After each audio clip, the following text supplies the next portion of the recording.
setting. We're going to talk a little bit about focus on what you can control, and then track what matters the most. What does that mean? Focus and track what matters the most. Not everything in your business you'll be in a position to track, but there are certain things that you can track. I want to talk about the things that you can track. Like, as an example, you want to know the finances of the business. You want to track the activity of your business. So there are things that you can do in advance, right, as it relates to tracking your business activities. You know, for some, and hopefully for all, have you set any goals?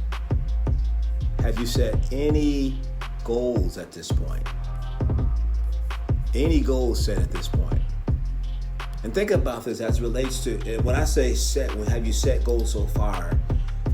Let me just make it a little repeat myself, because I want you to get it, right? SMART goals, S-M-A-R-T. SMART goals are goals that are specific, goals that are measurable, goals that are action-oriented, goals that are realistic, and goals that are time-bound. Those are SMART goals, S-M-A-R-T. Specific, measurable, action-oriented, relevant, and time-bound. So specific goals, what happens with specific goals? Specific goals simply means that they're written down, they're detailed, and they are simple. Your goals are written down, they are detailed, and they are simple. You know, years ago when I sold real estate, there was a gentleman who, his name was Gary Ferguson, and Gary Ferguson was like one of the top producers, one of the top producing realtors in the company. Mr. Gary Ferguson, I'll never forget. Gary worked Ferguson. He was one of those guys, and he walked in the office. His strut, he just kind of glided in the office, right? He was that kind of guy. He just glided in the office. And so here I'm relatively new in real estate. I've been in real estate at this point, I think, about 2 years. And I remember I had enough going that I had rented a private office, and so I'm focused on building my business, and I'm there 7 o'clock in the morning, and I'm there to 7 p.m. at night, and I'm just really grinding this thing out and managing this business that was booming. And I'm watching Gary Ferguson. I never saw Gary Ferguson in the office before 9 a.m. And I never saw Gary Ferguson in the office after 4:30 p.m.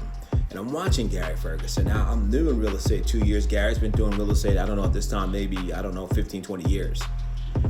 Every year, Gary Ferguson consistently was in the executive circle, meaning that he did 6 figures every year. I'm like, wait a minute, I'm here 7 o'clock in the morning, grinding it out to like 7 o'clock at night. And Gary is coming in at 9 a.m. and Gary is leaving at 4:30 p.m. And I'm watching this guy have success, and he's getting awards for production and sales and volume. I said, okay, I can't take it anymore. I want to know what you're doing. So one morning I said, okay, Gary, what's the secret to your success? I'm in here 7 o'clock in the morning. I'm here 7 p.m. to 7 p.m. at night.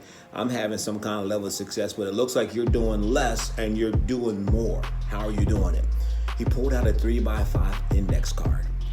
And Gary Ferguson simply said, Rich, every year I write down the number of transactions that I want to do. And every time I do the transaction, I check it off my list. I'm like, there are actions, and then there are objectives. Actions always come after establishing objectives. There are actions in sales, and there are always objectives. There are actions in sales, and then there are always objectives. And actions always come after objectives, right?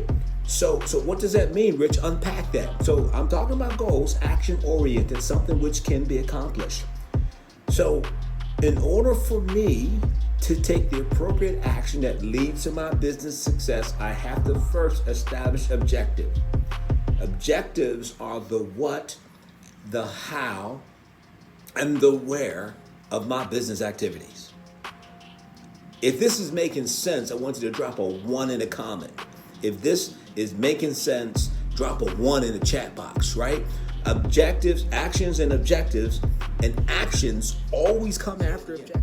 You have got to have a why that's big enough, that's strong enough, to pull you through tough times and challenging times. Because here's what I know. I've been on this earth for 57 years. And let me tell you this, regardless of how good of a life you live or how bad of a life you think you live, it doesn't matter how good of a person you think you are, how good of a person that others think that we are, or how bad, it doesn't matter. At the end of the day, all of us have good times and all of us have challenging times.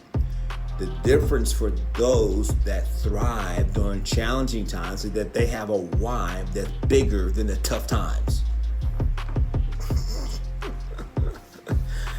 They have a why that's bigger than tough times. You know, to me, Keisha is the hardest working mind share happens long before market share. Coca-Cola and Pepsi said, we are going to have specific targeted marketing, and we want to carve out space in the mindset of our audience, our customers, that when it comes to soda beverages, Coke is it, Pepsi is the next generation, right? And they've carved out a large section of business. So they've carved out space in our mind first, and as a result of it, Coca-Cola and Pepsi have a large market share in the beverage space. Does that make sense? Right? How do you gain mind share? Well, you make no assumptions, you have a strategy, and you have to have consistent action. What I'm about ready to share with you. There's 4 things that Coca-Cola and Pepsi did as it relates to building their brand. They're carving out mind share first before they carved out market share. Number 1 is they had a brand image. They had a brand image. What's the brand image? The brand image is the set of mental associations that describe how customers perceive a brand. A brand image. When you see that apple with a bite taken out of it, you think of an Apple product. You think of an iPhone. You think of a MacBook, right? There's a mental association that describes how they perceive that brand. When I think of the iPhone, when I think of the MacBook, when I think of Apple products, I think of technology, right? There's a certain image, brand image that